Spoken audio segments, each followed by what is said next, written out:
कृष्ण कहते हैं अर्जुन से कि कोई आत्मा को आश्चर्य से देखता है, कोई उसे आश्चर्य की तरह बताता है तथा कोई उसे आश्चर्य की तरह सुनता है, लेकिन कोई कोई उस आत्मा के बारे में जान पाता है।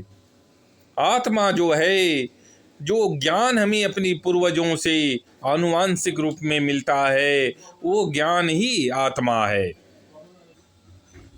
ज्ञान को प्राप्त करके, अपने ज्ञान को जागृत करके, धर्म ग्रंथ को पढ़कर हम अपनी आत्मा को जागृत कर सकते हैं, अपनी चेतना को जागृत कर सकते हैं।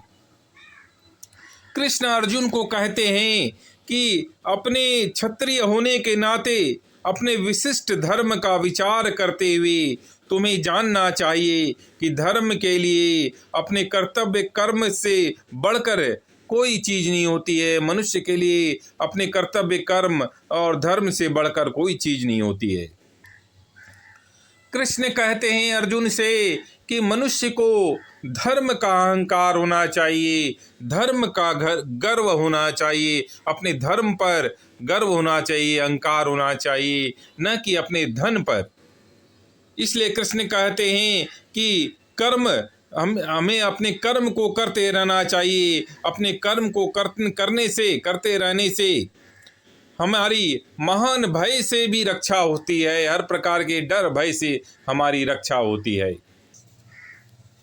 कृष्ण कहते हैं अर्जुन से कि जो लोग इंद्रिय भोग तथा भौतिक ऐश्वर्य के प्रति अत्याधिक आसक्त होते हैं, उनके मन में भगवान के प्रति दृढ़ भक्ति नहीं होती है। इसलिए हमें परमात्मा के प्रति अपने कर्तव्य कर्म को समझना चाहिए, भक्ति को समझना चाहिए, न कि इंद्रिय भोग और भौतिक ऐश्वर्य के प्रति। कृष्ण कहते हैं अर्जुन से कि तुम्हें अपने कर्म करने का अधिकार है, किंतु कर्म के फलों के तुम अधिकारी नहीं हो।